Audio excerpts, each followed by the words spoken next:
ಈ ಸಿನಿಮಾ ಮೊದಲನೇ ಸಾರಿ ಬಿಡುಗಡೆ ಆದಾಗ ನನಗೂ ಕೂಡ ಪ್ರೇಕ್ಷಕನಾಗಿ ನೋಡುವಾಗ ಎಲ್ಲೋ ಒಂದ್ ಕಡೆ ಏನೋ ಮಿಸ್ ಹೊಡಿತಾ ಇದೆ, ಏನು ಕನೆಕ್ಟ್ ಆಗ್ತಿಲ್ಲ, ಯಾಕೆ ಹಿಂಗಾಗ್ತಿದೆ ಅನ್ನೋ ಭಾವನೆ ನನಗೂ ಬಂದಿತ್ತು.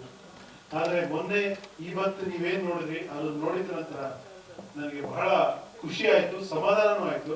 ಯಾಕಂದ್ರೆ ನಾಗಶೇಖರ್ ಮೇಲೆ ನಮ್ಗೆಲ್ಲ ಒಂದು ಭರವಸೆ, ಒಬ್ಬ ಡೈರೆಕ್ಟರ್ ಆಗಿ ನಾಗಶೇಖರ್ ತುಂಬಾ ಚಂದ ಕಥೆ ಹೇಳ್ತಾರೆ ಅಂತ.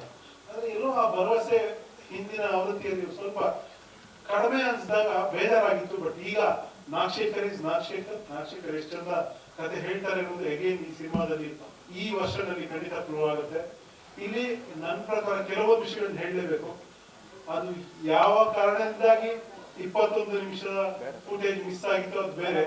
ಆದ್ರೆ ಆ ಮಿಸ್ ಆಗಿದ್ದ ಫುಟೇಜ್ ಅಲ್ಲೇ ಅದ್ಭುತವಾದ ಸೀನ್ಗಳಿತ್ತು. ಸಿನಿಮಾನ ಕಟ್ಟಿಕೊಡುವಂತ ಆಹಾ ಅನ್ನುವಂತ ಸೀನ್ ಎಲ್ಲ ಅಲ್ಲೇ ಇತ್ತು. ಫಾರ್ ಎಕ್ಸಾಂಪಲ್ ನಾನು ಹೇಳ್ಬೇಕು ಅಂದ್ರೆ ಇಡೀ ಸಿನಿಮಾದ, ನನ್ನ ವೈಯಕ್ತಿಕವಾಗಿ ಇಡೀ ಸಿನಿಮಾದ ಬೆಸ್ಟ್ ಸೀನ್ ಯಾವ್ದು ಕೇಳಿದ್ರೆ ಅಪ್ಪ ಮತ್ತು ಮಗಳ ನಡುವೆ ಒಂದು ಸೀನ್ ಇದೆ.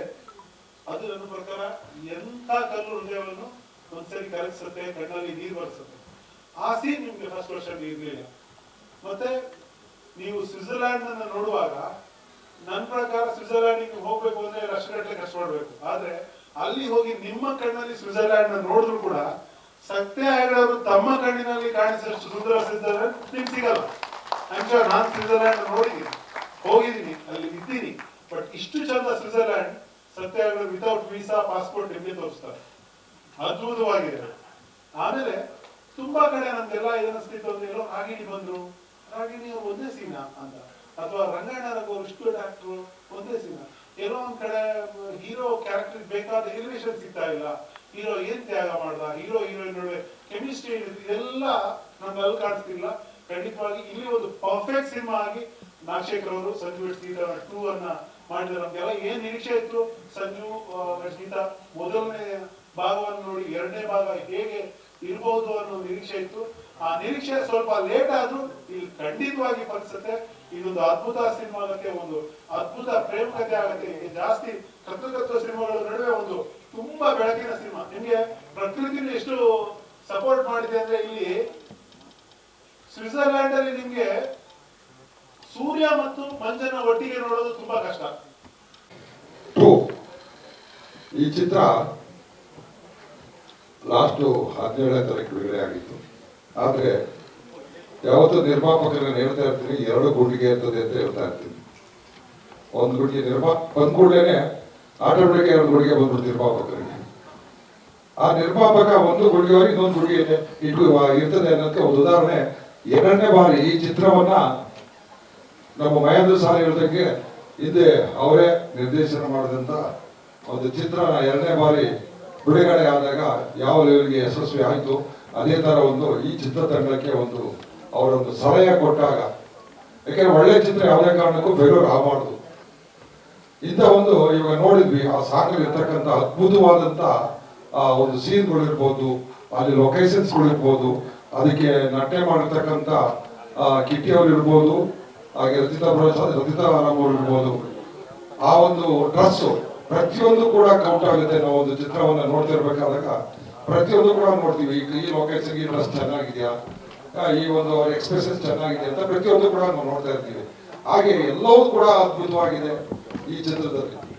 ಈ ಚಿತ್ರ ಒಂದು ಮೈಲಿಗಲ್ಲಾಗಬೇಕು ಅಂತ 2ನೇ ಸಾರಿ ಬಿಡುಗಡೆ ಆದಾಗ ಎಷ್ಟೋ ಚಿತ್ರಗಳು 2ನೇ ಸಾರಿ ಬಿಡುಗಡೆ ಆದಾಗ ಯಶಸ್ಸು ಕಂಡಿರೋದು ಉಂಟು.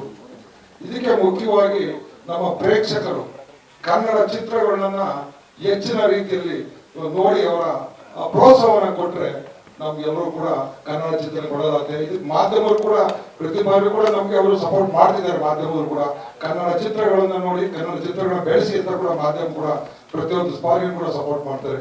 ಈಗ ನಮ್ಗೆ ಪ್ಯಾನ್ ಇಂಡಿಯಾ ಅಂತ ಬಂದ್ಮೇಲೆ ನಮ್ಗೆ ಈ ತರ ಚಿತ್ರಗಳು ಜನಗಳು ಎಲ್ಲ ಯಾವ್ಯಾವ ಎಕ್ಸ್ಪೆಕ್ಟೇಷನ್ ಹೊರಟೋಗ್ಬಿಟ್ಟಿದ್ದಾರೆ. ಪ್ಯಾನ್ ಇಂಡಿಯಾ ವರ್ಷಕ್ಕೆ 2-3 ಚಿತ್ರಗಳು ಪ್ಯಾನ್ ಇಂಡಿಯಾಗಳು ಬರ್ತಾ ಇದ್ದಾವೆ. ಬೇರೆ ನಮ್ಮ ಸೊಗಡಿರ್ತಕ್ಕಂಥ ಚಿತ್ರಗಳೇ ಹೆಚ್ಚಿನ ಚಿತ್ರಗಳು ಬರ್ತಿದ್ದಾವೆ. ಈಗ ನಮ್ಮಲ್ಲಿ ಹೆಂಗಾಗಿದೆ, ವರ್ಷದ ಕೂಡು ವರ್ಷ ತಿಂಗಳ ಕೂಡು ನಡ್ಕೊಂಡಾಗ್ಬಿಟ್ಟಿದೆ. ಆ ಪ್ಯಾನ್ ಇಂಡಿಯಾ ಜನಗಳಿಗೆ ಆ ಎಕ್ಸ್ಪೆಕ್ಟೇಷನ್ ತೋರಿಸ್ಬಿಟ್ಟಿದ್ದಾರೆ.